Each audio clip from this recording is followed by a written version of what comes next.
Hello everyone, happy Friday. I'm Bandish, founder of The Curious Mindset, a private community for technology leadership teams powered by 64 Tech, an IT solutions provider of hardware, cloud and IT services. Although we're powered by 64 Tech, our principle is simple: always give more than we take. No membership fees, no sales pitches and no pressure. Please do follow our 64 Tech LinkedIn page for updates. And if a partnership with 64 Tech could support your tech team, or if you're ready to shake things up with your IT suppliers, please do send me a message on LinkedIn. Now, here's the truth. The hardest part of leading a tech department isn't the technology, it's the people. The pressure to appear all-knowing makes it tough to admit what we don't know or ask questions that show vulnerability. That's why the Curious Mindset exists. For our new members joining us today, this is a space where coaching, mentorship, and community come together to help technology leaders grow. We focus on three things: individual impact, helping you grow personally and professionally, especially if you don't have traditional support; team impact, strengthening leadership to build high-performing teams; and community, because leadership can be isolating, and here you'll connect with others walking the same path. This all started from my own experience and a desire to support others on the same journey. I know how tough leadership can be, so we built this community on three guiding principles. Our North Star: no one leads alone; our mantra: together we grow; and our mission: to help technology leaders become the best versions of themselves. Before we dive in, a quick favor. This community grows through invitation and reputation, and the challenge: most tech leaders don't realize they need this until they experience it. So if you believe in what we're building, you can help in three quick ways. Firstly, stay connected and hit the bell on our LinkedIn page so you never miss any future posts. Secondly, show support. Leave a Google review and a LinkedIn recommendation. And finally, please spread the word. Invite other tech leaders in your network using our website form or forwarding Bryony's email. In return, my commitment is this: together with my team, we'll keep making this better fortnight after fortnight. We'll listen to your feedback and shape this around what matters to you the most. Thank you.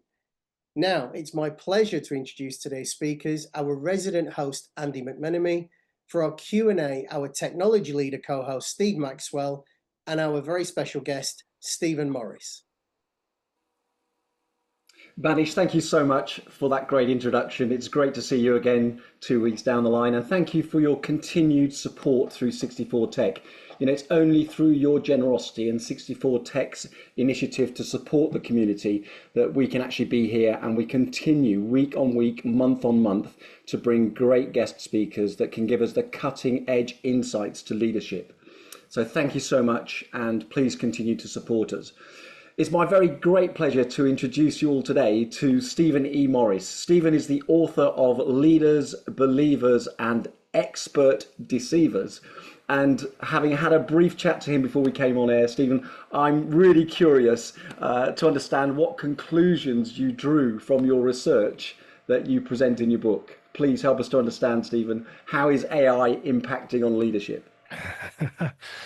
Thank you very much for the introduction, Andy, and Bandish too. And thank you for giving me the space to come and talk with this community this afternoon. I'm quite excited to see where the conversation goes.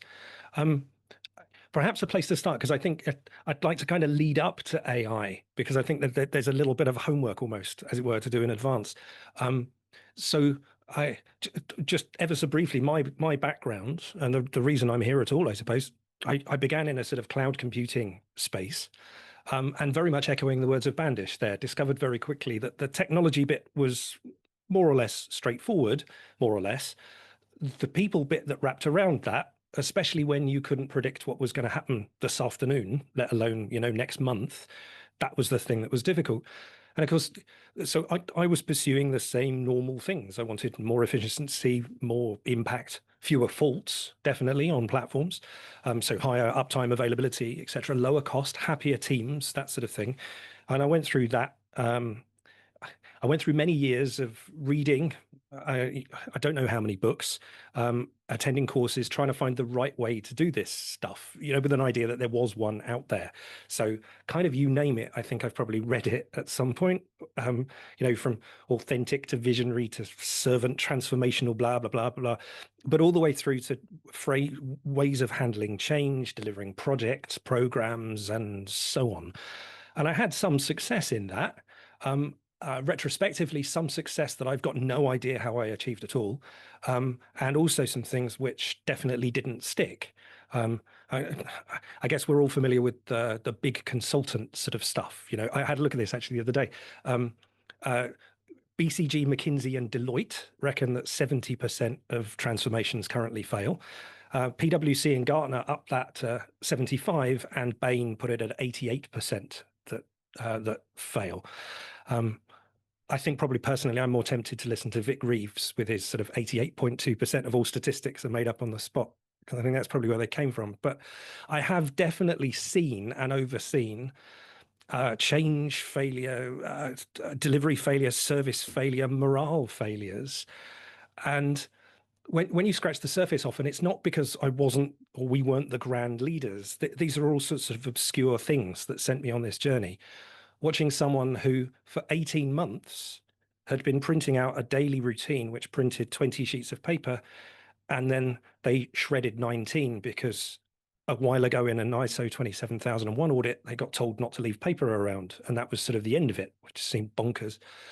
But then probably the thing that promoted me to, or encouraged me to write the book, was actually an experience I had working with a bank in Eastern Europe, where I met I was working there teaching some troubleshooting practice to some engineers in a NOC, and one of them did really well, so fairly standard stuff. I got a bottle of champagne as I went through customs and a certificate, but I met one of the senior leaders that day. So I thought, better idea, you give that person the champagne and, it'll encourage the program. I was expecting to be told to go away and do it myself, Stephen, or to just, sure, of course. But I ended up in a sort of 20-minute conversation, which started with this person saying, oh, well, how do I do that? And it completely kind of floored me, this gap, which is kind of how I ended up getting into the world of research of the book. If you're okay with me carrying on, Andy, I'll just kind of get to the point of the three major conclusions. Because as I say, this is homework. I promise to the audience here to get to AI as we get there. But I think this is important groundwork. I'm fascinated, yeah. Thank you, Andy. Thank you, Andy. I haven't paid you to say that either, so that's good.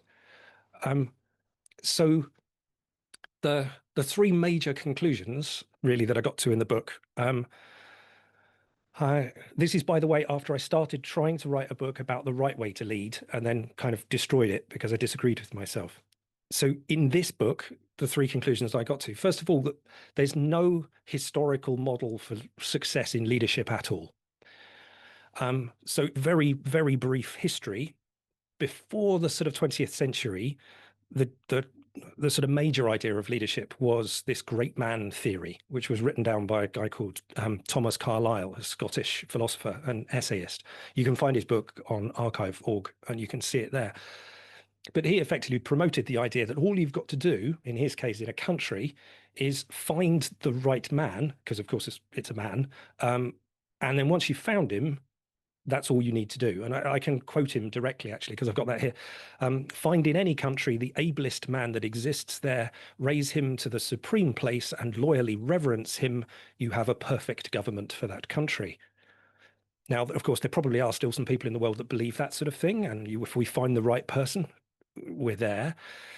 But obviously, as I see, you're smiling as well, because there's clearly not even the greatest of the great leaders that we might imagine have all got their faults. And especially when you start to study them, whether that's Alexander the Great, Nelson, well, frankly, everybody has got sort of good and bad sides. So the industry moved into looking at traits then, and a little bit about behaviors as we moved into sort of the 1960s. So this was the idea that, instead of finding the exact guy for the job, a la Carlyle, we instead want to find the right traits. So insightfulness, for example, in a person, or strength of character, whatever these things might be. And then behaviors, as in how they work with other people. That seemed logical. And then someone scratched their head and sort of said, well, but surely different situations demand different things. And contextual sort of leadership turned up in the sort of 60s. And that makes a world of sense to me, the idea that if the building's on fire, I want an autocrat. I don't want someone that's going to ask me what my favorite flavor of ice cream is and let's do a retrospective and all this sort of. That's not what we need now. But equally, we don't want that autocrat when it comes to a colouring competition or whatever it might be. So it's sort of moved around that way. I think, though, more recently, because that's difficult, and I'll come back to context in a while, because that's difficult, the tendency has gone back round to trait-based, and you'd be forgiven for thinking that it's authentic leadership or servant leadership are the only two out there when there are well over 150 different styles of leadership you could choose. So the point was there's no model in there, a long way of kind of saying that. We've all had a go, but basically no one can agree on what the right thing is. The second conclusion, which I think is probably more damning than the first, really, is that the common practices that we get taught, and I was taught many times as almost as gospel in training, has got next to no proof about it at all. So I'll just pick a couple of examples. Let's say you pick on Tuckman, for example, forming, norming, storming, performing, where we all sort of know that. When I was taught that, I was taught of that as this sort of process. And I've met people, actually, this has happened several times, where someone has said something to me when I'm coaching a team, something like, well, we've only been together 5 minutes, so we aren't storming yet, as if it's, a procedure. That research was done by Tuckman in the 1960s with a small group of people in a naval medical research thing in Maryland.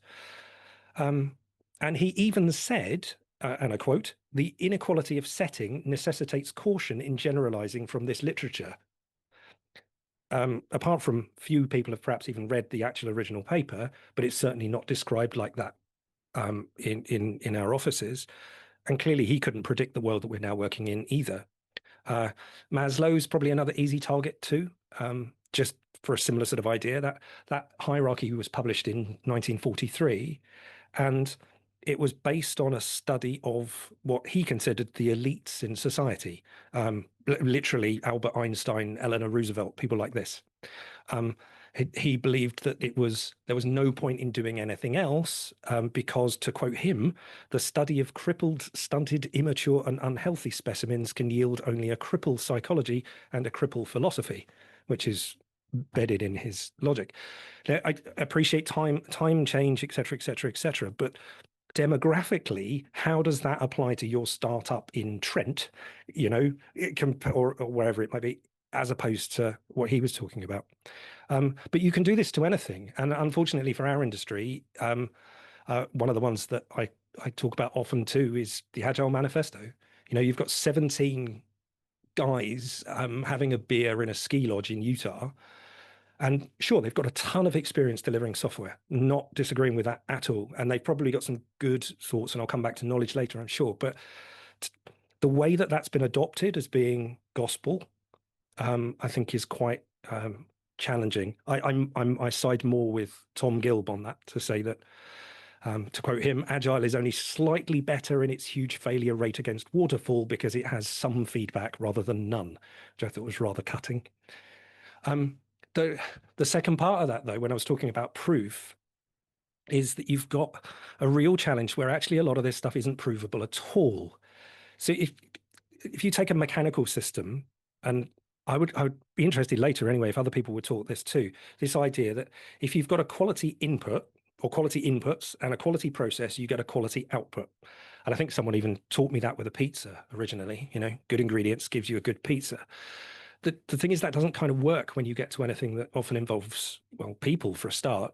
An example I often cite is, or rather are OKRs and OKRs at Google. So if anybody hasn't met those, it's just a framework or a way of thinking about organizing objectives or outcomes in an organization. Fair enough. But the way that they're written about by John Doerr, one of the original Google investors, is as if they're magic somehow. His original subtitle on his book said something like, "What an amazing, if you want to rock the world, then use OKRs."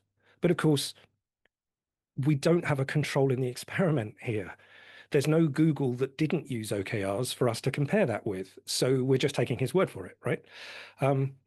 Google without OKRs could have been worse, sure, but it could have been much, much better, which is obviously inconvenient for selling the book, I suppose.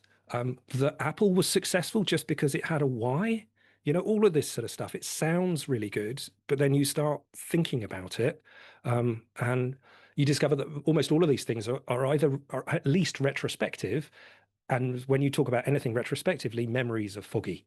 If anyone's ever seen, the 5 different witness statements about a collision, for example, gives you a good indication of that.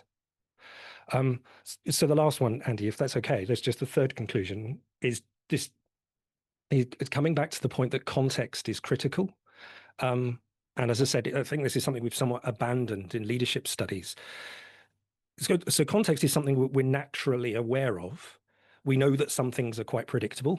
We know where the planets are going to be enough that we can put a satellite around Mars, as long as we can agree on units between, JPL and NASA and all that sort of thing, for those people who remember that. But we know that that's predictable. We also know that doing something like people are suggesting reintroducing wolves into the Scottish Highlands, we know that that's we've got a sense of what might happen, but we just don't know. It's going to be unpredictable if we do.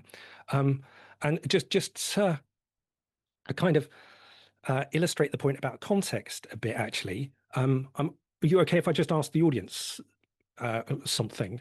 Okay, just do a little quick exercise here. I just invite everybody in the room to imagine an eagle, please. Okay. And then could I just get, could someone volunteer, please, and just let me know what it was that they were thinking about? Either in the chat or shout out loud. A white-tailed eagle soaring in the sky. A white-tailed eagle soaring. Thank you very much. Who had something else? I was thinking about a brown eagle with the obviously full wings abreast and flying in the sky, gliding along. Golden eagle, and I'm seeing a load coming in on chat as well. Okay. I shan't patronize you with dragging this out too far. Oh, Hotel California. Thank you very much. You've almost stolen my joke, Phil, with that one. Thank you very much. The thing that's really I always find fascinating, and you can do this exercise with your family or with your team or otherwise, because it's such a quick way to illustrate that context is a little bit more than things being predictable or not. The way that you answer that question is based on your own experiences, your own understanding, and so on. And the image that everybody has in the room will always be different. You can kind of guarantee it. In this kind of case, just as Phil suggested, we could quite easily bring that image and that idea together by saying, actually, no, I was thinking about Don Henley, one of the founding members of the Eagles, rather than an actual eagle. But then everybody in this conversation has now we've sort of made some sense together of what it is that we're talking about. The challenge, of course, is that's so much harder when you say customer success, or we're going to become an innovative organization. We can't agree on what an eagle is when we say those words out loud. So what chance have we got then? And this is, as I say, another type of context. But that goes quite a long way down, and there are academically at least 15 different types of context that can affect what happens. The sort of extension of that, and I'll sort of conclude that really there, but the extension of that is, in an organization of any kind, there are multiple different contexts at play, and taking beliefs like the things I was talking about, the models for success previously, saying that top-down sort of Taylorist autocratic kind of leadership is always wrong and open collaborative leadership is always right, it is going to be false, because in an organization you're going to have different parts. There are going to be fires in some places and coloring competitions kind of in others, and an organization has a breadth of those contexts that we miss out on if we just apply things fundamentally. So does that sort of make sense, Andy, before I move on to talk a bit about so what, I guess? Stephen, that makes perfect sense, and again, it's one of the things of leadership is about that crystal clear communication about what we're asking. And, when we're setting a vision for whatever aspect of the business is, it's having that clear alignment that everybody understands unambiguously, I guess, what we're trying to paint as a picture of the future, all right? So I guess given that and the fact that all of our leaders here in the room today, have these human challenges, communication being a major part of that. What can we do differently, Stephen, from your perspective and from your research? Sure. So that's an excellent way of framing it. So communication, I suppose, just as a sort of a throwaway comment, as we've kind of just discovered with that eagle exercise, just saying that this is our strategy, you've got no control at all of what is heard and what is understood by the people you've just said that to. So that is never going to be enough. And that's a pretty good place to start. Yeah, the misnomer of communication is that it's actually taken part, right? Absolutely, absolutely. And it's a lot more complicated than just saying it louder and saying it more frequently. As I kind of so in the book, really at this point, I sort of set up a challenge to say that if you've got two choices really. You can either ignore everything I've said, go and pick up a book by Patrick Lencioni, or read David Marquet again, or just bring in a big consultant into your organization. Or if you subscribe to that idea that context is important, then the way that I approach this is with a thing called sense making, which is I've discovered it's a fairly lesser known term, but it's one of those things that's simultaneously very easy and also very deep, because there's a large sort of academic background. And there are some people that have basically made it their entire career to study sense making as a thing. And it's not something, unlike being told that Maslow is important in a training course, that we tend to get taught about, which is such a shame. But what sense making is, sort of academically at least, is the sort of continuous creation and negotiation of a coherent sort of meaning. So understanding, just that little eagle example, right? We by discussing it, we could get to a point of saying, okay, broadly, everyone in this room, to your point about communication, understands that I was talking about the drummer from the Eagles rather than anything else. And that's maybe easy to do. It's incredibly human. We've been doing this for tens of thousands of years because it's rooted in discourse. And it's created through our sort of shared and developed experiences. But just give you, maybe if I give you an example, that's probably easier than just being theoretical. So a team I did some work with a while ago, this is a large corporate, and I did some work with a team of project managers. So it's 15 fairly traditional sort of waterfall style, if you like, if I'm allowed to. I'll probably kick myself for saying that that's traditional. Ignore that I said that. Check that out in the edit. But the 15 project managers, anyhow, were under pressure because the projects that they were delivering were broadly understood to be similar. And each project took somewhere between 1 and 3 years to deliver. Effectively, depending on the size of the client request, it took that time. But there was a sort of a senior leadership, somewhat autocratic threat to say to this team, you've really got to deal with those 3 or 4 project managers that clearly always take longer than the others and always cost us more. What are you doing? Fix it. And the guy that was leading it approached me to say, well, can you help, Stephen? But we, in the organization, they were just doing a large agile adoption. So bringing agile ways of working and specifically Scrum into many teams across the organization. What I managed to do, though, instead of just saying, okay, let's try Scrum and see if that makes a difference to your team, bearing in mind that this is a team of people who don't know how to use this stuff in the first place, I persuaded them to run an exercise with me. And as a team, as the whole group, we took a look at the core work of these projects that were taking place and thought about them in terms of their volatility. So literally that, how often are they likely to go wrong, or what's their propensity to sort of explode, and the cost to the organizer, or cost in cash terms if they do. Cutting to the chase, that exercise, which we did in a matter of a few hours, actually gave them a sense of, just like the eagle, it gave them a sense of what it was that was really going on in terms of work. They understood better about how each of them thought about those kind of components of work. And we managed to see that some things basically weren't volatile at all. And then some other things were hugely volatile and would quite often go wrong. Back to what I was just saying a second ago, for those things that weren't volatile, we can just nail those down with some process, proceduralize those, automate those, make those go away, because we don't have to worry about those. The things that were very volatile, however, maybe they did need some agile-based practice instead. So the point I suppose I'm trying to make in that case, we were looking at the context of the tasks, but by understanding that, we got some valuable perspective, and the team, I think, dodged a bullet as far as just sticking Scrum in for the sake of it, because for a good amount of the work, that wasn't a suitable practice. But they got a much deeper understanding of the work, and as a side benefit, described some decent metrics for success, because they actually got a much clearer understanding of the work they were working with. But that the point there, really, more than anything, is that was discovered through a bit of conversation, rather than just maybe the easier thing was to just deploy something in the first place. And maybe that's the first time we can I will probably say AI out loud, because AI is definitely in that space. That's a huge mix of predictable, unpredictable things. We need some agile practice for sure, but we need some pre-agile practice too.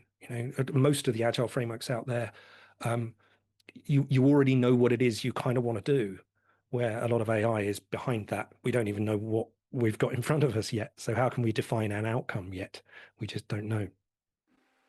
And so that that was kind quite of interesting as well, Stephen, because sorry, Andy, go. I saw something by Mo Godat recently where he was saying, in the past pre-AI, you'd do a Google search and you get 140 pages of reference that you could go researching to find and to formulate your version of the answer you're looking for.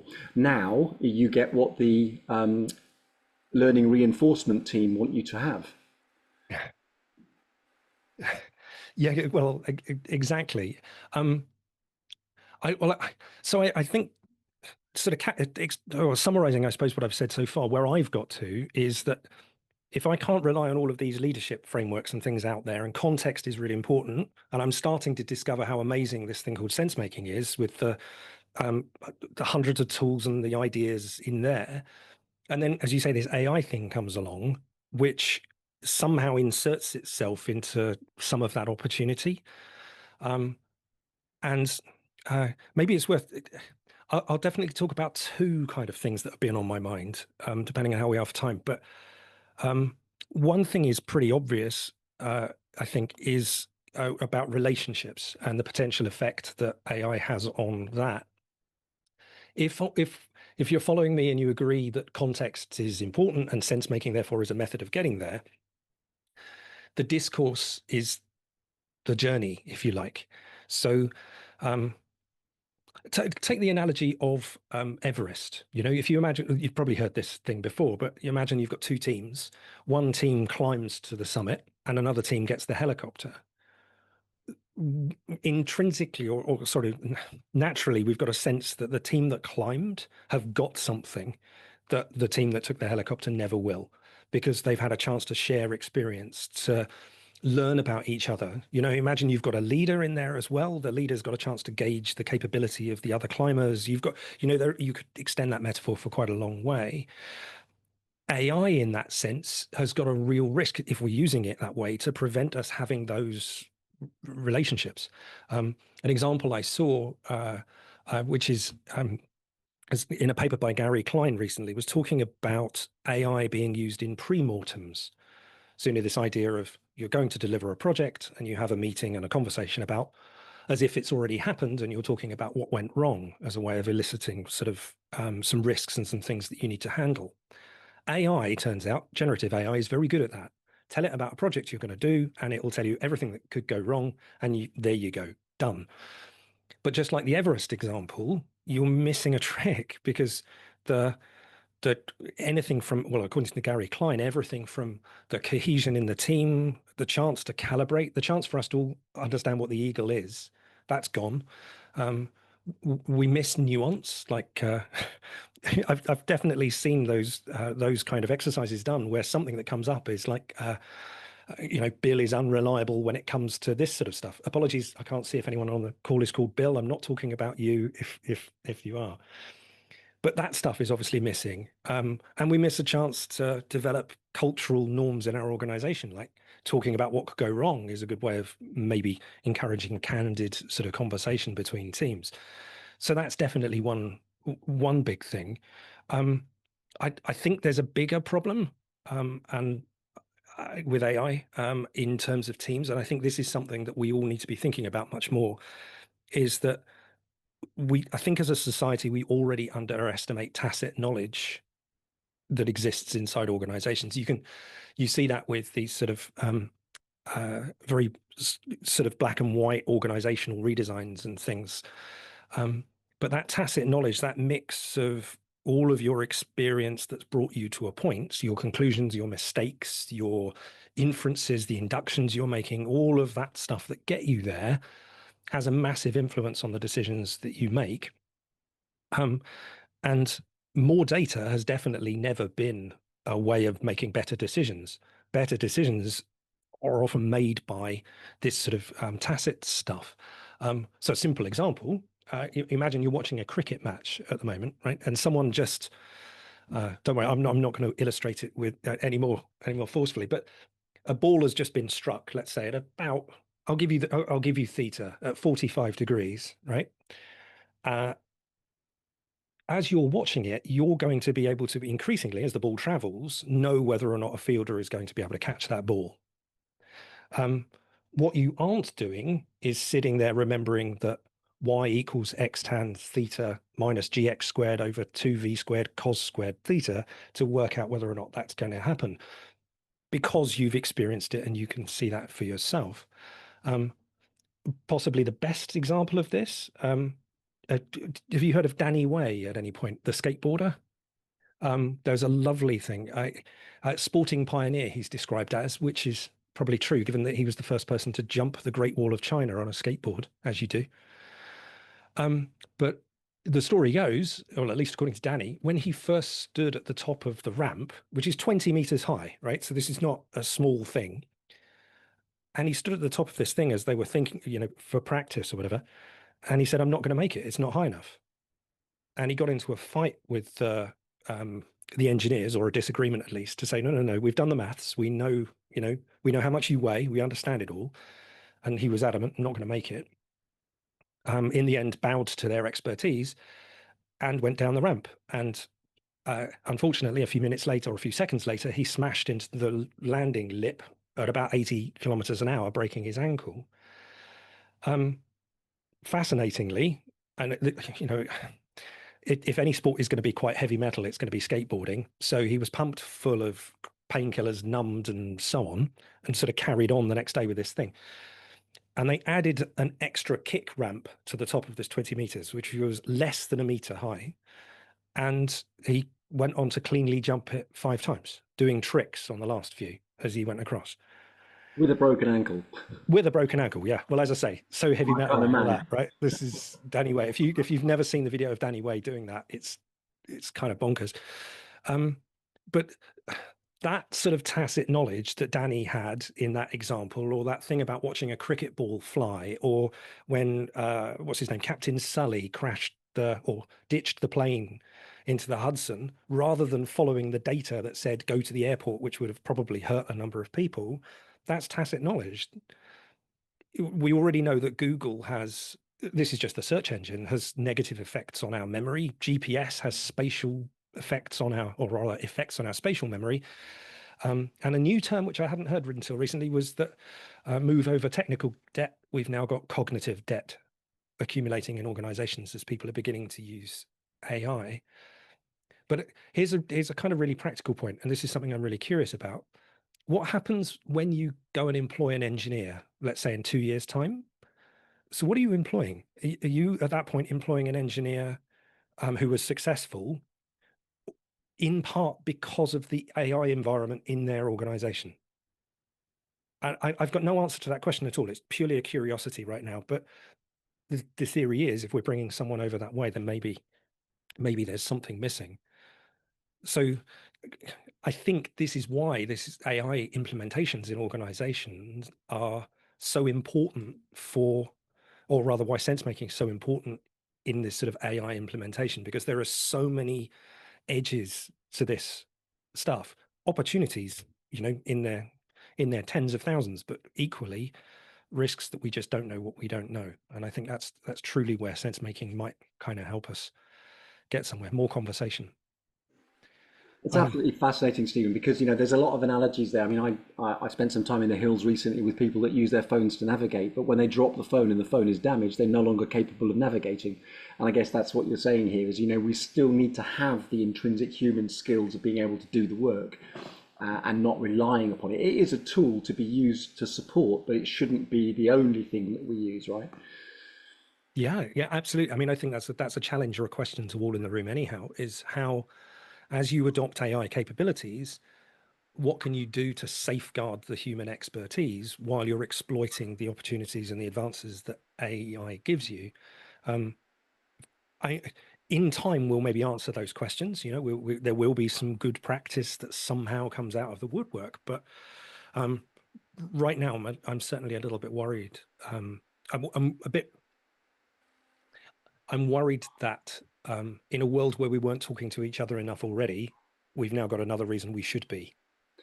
Yeah, I love that cognitive debt piece. That's something I'm definitely going to do some research around because that is actually fascinating. And we see it now. There's been a number of programs recently where, teenagers, for example, have had their tech removed and what it's doing to their emotional state and it's, the way it makes them feel. So it is fascinating. I think, as probably somebody a bit more mature in age, it's always been my default, but I recognize that the younger generations coming through now have never had a workplace without a phone attached to their hand, without tech. Yeah.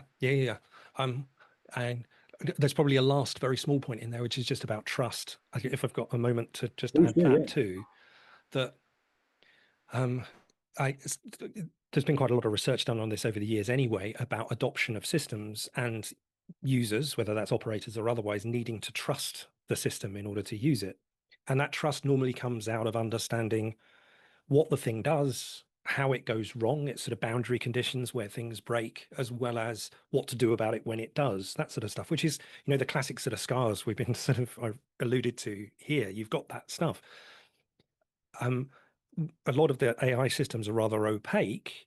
And maybe to you and to I, when we look at it, we worry about, well, how on earth did you come up with that answer? That doesn't make any sense at all. But then my son, who's 13, defers to this stuff much more readily without asking or needing to, or even appreciating that there might be a failure here, or rather a boundary condition that he's crossing when it's advising him about something. And that adds a little bit of nerves. Again, it's another advocation, I think, for talking to each other in organizations, because then you know when, in our case, we know when a real eagle turns up and not one of the band, because we've had a conversation about it. Yeah, I love that. It's something I used to use before. You introduced the concept of a sense check, and I used to use a sanity check as, let's make sure we're absolutely happy with the logic that we're putting forward here. Have we tested it from all different angles? What's the different perceptions before we present it? So, Stephen, thank you so much. That's been fascinating. I mean that sincerely. I've got some research to do, having a look at Danny Wade for a start. No, but also the books. That's a very good Friday afternoon video to watch, that's for sure. Thank you. And at this point, if I may, I'd like to hand over to our resident tech leader, Steve, who will field some questions. I know Steve will have some of his own, but Steve, over to you, my friend. Thank you, Andy. That's great. And thank you, Stephen. What a riveting, how long we had, 40 minutes or so. The chat has been sort of full of really interesting kind of conversations off the back of what you've been saying, Stephen. So just Tristan built upon your point towards the end there around your very curious question around what will we be doing in the future when we're hiring technology experts, let's say. And then he asked and Bilton said, are you employing somebody for their ability to use AI to do their job? Maybe that's going to be part of the changing recruitment dynamic, who knows? And my first question, Stephen, was kind of building on that again. Given that AI is likely here to stay, okay, I mean, whether you like it or not, it's probably going to continue to grow for better or for worse. Do you think it's reshaping the skills that leaders need to develop for the next era? That's the question, really. Yeah, I do. In as much I think of some of what I've talked about around, I guess I'm here advocating sense making as something that everyone should dive into, because there's the promise of AI, and I'm not trying to diminish that at all.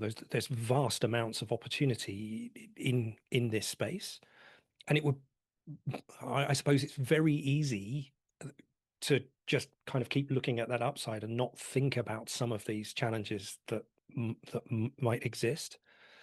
There's going to be a little bit of humility, I suppose, in opening up the conversation in an organization and no longer just being the IT director that knows the answer. And I think that's probably one of the challenges here for IT leaders, is conveying the need as an organization to talk about what this stuff means, rather than it just be a purely technical problem that we can get. So the ability to persuade people to have a conversation and then facilitate that conversation, I think, are valuable skills. Definitely, definitely. And it's interesting, as I perceive, or I see other people, say outside of tech, perceiving us in tech positions as being somehow the experts or with the advantage. In fact, just last week we were talking exactly on this point again, where people outside of tech think, oh, we're the ones that are best placed to take full advantage of the AI, but actually it's our community that's probably the most cautious about it, I think, for exactly all these reasons that you're describing. Yeah. I find that quite interesting that the rest of the world is almost kind of punch drunk, if you like, on all the promises of AI to kind of like just reduce costs to near on zero and this and that. And yeah, I'm just finding this really curious that we've got, once again, we in the tech leadership space are right in the middle of it. We're having to manage our human teams, we're having to manage the IT of the organization, and we're having to try and respond to this perceived expertise that we're just figuring out ourselves as well. What are your thoughts on that?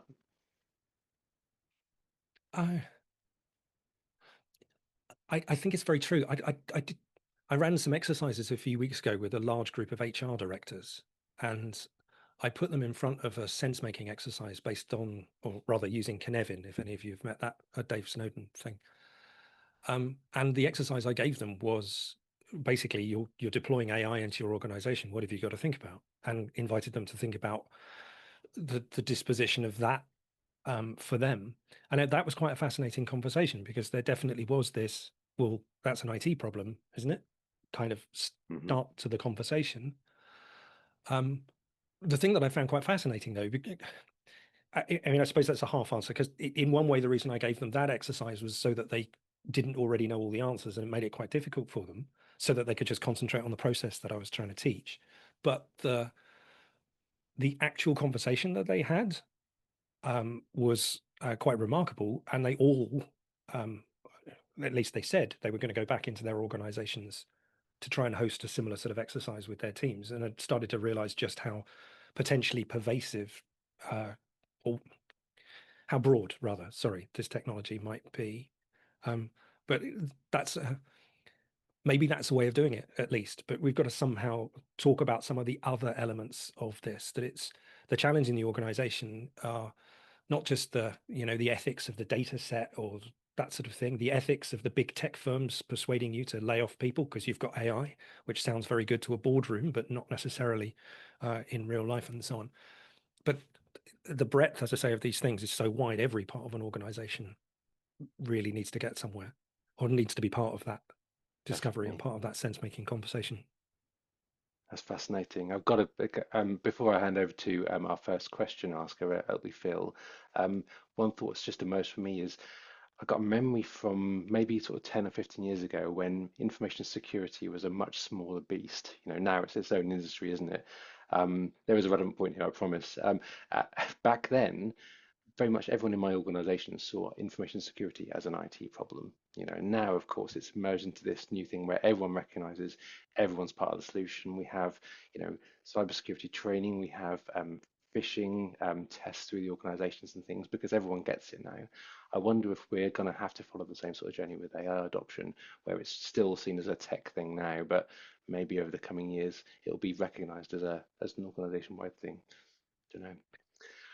I think so. Maybe there's a slight difference I would suggest with InfoSec of there was a large tech piece that needed to be solved or understood. And maybe you disagree with me on this, but I think in a lot of organizations, you know, what was left after we nailed down the tech bit was, oh, there's this squishy bit at the other end where people can be manipulated into taking actions and that sort of stuff. But there really was a technical bit. Sure, there's a technical bit in the AI, but I think the ratio between the technical and the rest of the organization is different. Let's say InfoSec was mostly technical, some people, where I wonder if the AI is a much broader people problem straight up front. I don't know whether or not what I've just said is right, by the way, in any way. I'm just a pundit as far as that's concerned at best. But these are all open questions, I think. Brilliant. I could keep on hogging the limelight, but I'm not going to, Stephen. I'm going to pass over to Phil Brunkard, if I may, for him to come off from mute and invite him to ask you a question from a very different angle. Yeah, hi, Stephen. So it's not an AI question, but it goes back to something I think I heard you say earlier on, and that is you were talking about the context for leadership, and you seem to suggest that there was a place for autocratic leadership, which made me cringe, if I'm being honest, because I see autocratic as being, having power over and control. And I think the example you gave was around crisis management, but I actually see the type of leadership for crisis management as something different. It's an adaptive leadership style. So what I mean by that is outside of the crisis situation, there's still the core component of trust and belief in the team and empowerment of the team, working together as a team.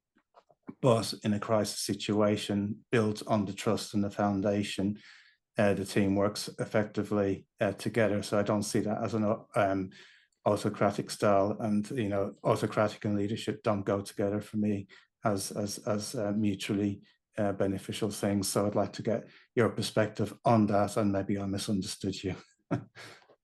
I don't. Thank you, Bill. Thank you. Let me have a go at answering, and then please do come back if I don't quite.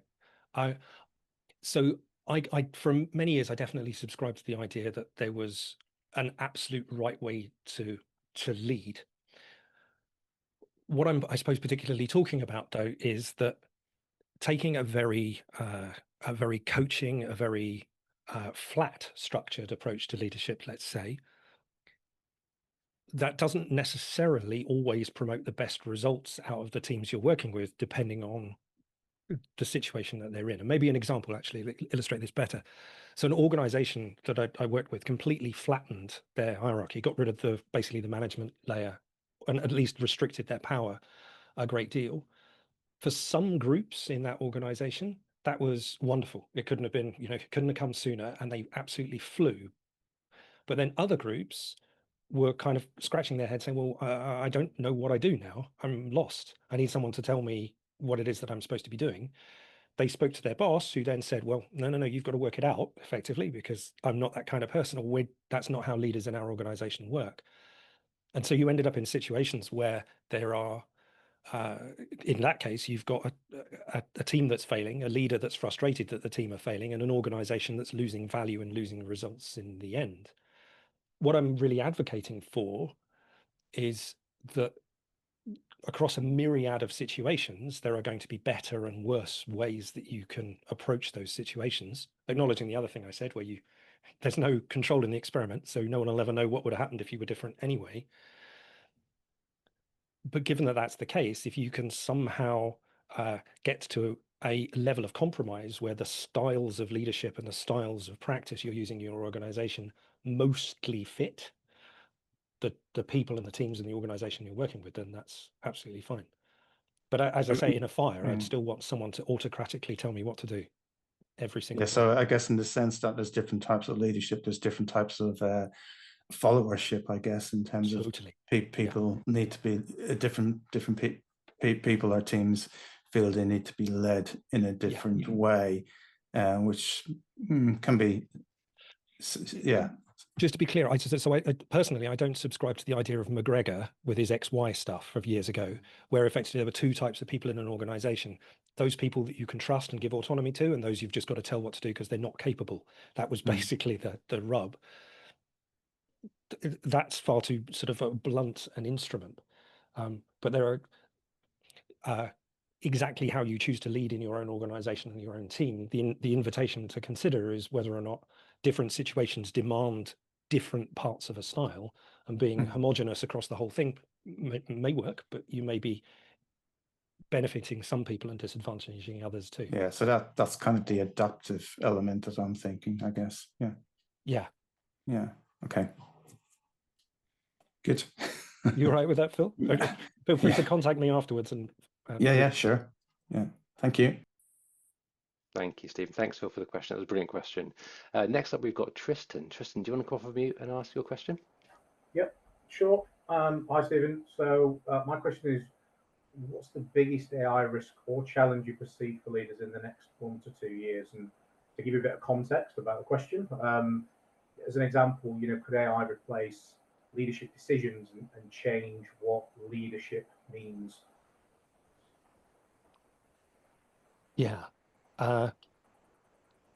Maybe it was because you used a sort of keyword in there for me about decisions. I think perhaps that's links that idea of knowledge and that sort of thing, I suppose. But as a species, our best decisions come from, as I described a little bit about intuition, that idea of AI coming in and it being very easy to believe that with all this data in this AI system, of course, that's going to be a better answer.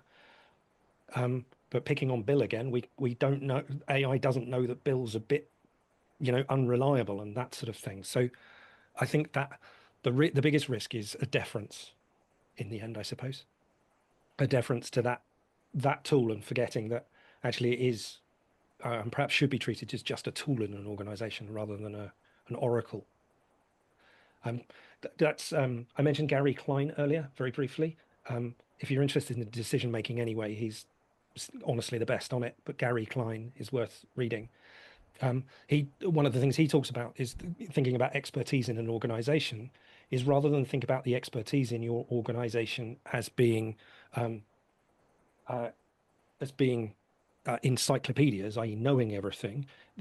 Where that expertise is really powerful in an organization is it's when it's used as a detector. So it can kind of sense what's going on. It's not about knowing absolutely everything. It's about sort of being engaged in things. If we defer to AI, we potentially diminish that power in an organization.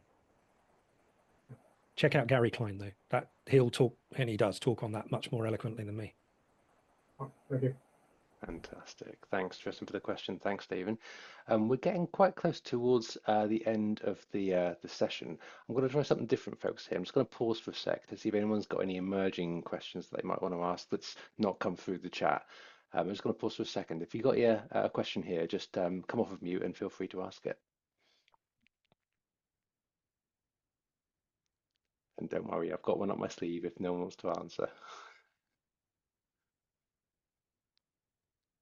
Okay, in that case, Stephen, for the last one then, just to bring us in then, just for the last minute or so, you talked about sense making a lot, and that's clearly, I think, for me, the number one kind of message here. Sense making is the thing that we've got to cultivate rather than risk losing as we bring AI on in our own worlds. Can we develop our team's sense making, do you think, especially when they themselves are going to have the same pressures to use AI to maybe be more productive, get things done more quickly? Is there a way in which you think we should or could be developing sense making in our teams? Yeah, absolutely, 100%. I think it was a point that I think Phil mentioned earlier, mentioning followers too. I touch a bit on that in the book for sure, but most of the conversation about leadership tends to be if we develop the leaders we've done, where actually the organization contributes more to the success of an organization than any leader ever does, certainly when you look at CEOs, for example, by percentage. So answering your question, sorry, in a roundabout sort of way, yes, absolutely. If you ever come to sort of an event where I do things occasionally where I show people a bit of sense making in practice, but one of the key things in there I talk about is that, having a leadership team that does one of these exercises for AI, sure, that's good.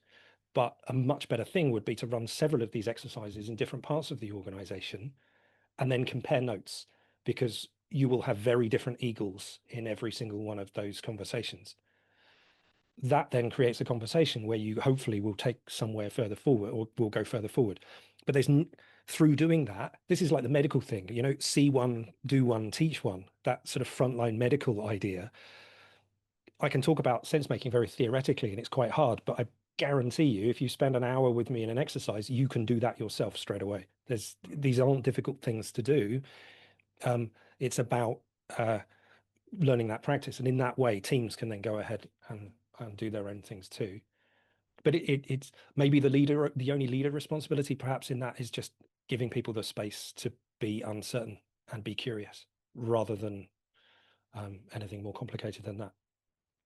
Brilliant, brilliant, Stephen. Well, if you do do the organisational rounds, I'll be in touch and see where I can sign, because I'd love to work with you on that one. So thank you so much. I think that's probably all we've got time for, folks, today. Before I hand back to Andy, just to sort of close us out with what we've got next time, a couple of thank yous as always.